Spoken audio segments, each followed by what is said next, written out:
আগামী দিনের হবে ভাইজানের জয়যাত্রা সফল হবে এই কামনা আমরা করি।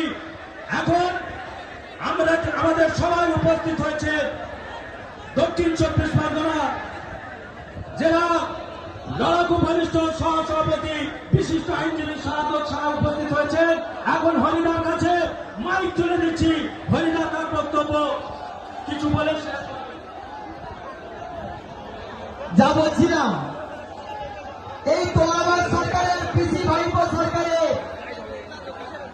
তিনি স্বাস্থ্যসাথী কার্ড করেছেন মানুষের সেবার জন্য, কিন্তু সেবার নামে কি হচ্ছে? কয়েকদিন আগে অভিষেক বন্দ্যোপাধ্যায়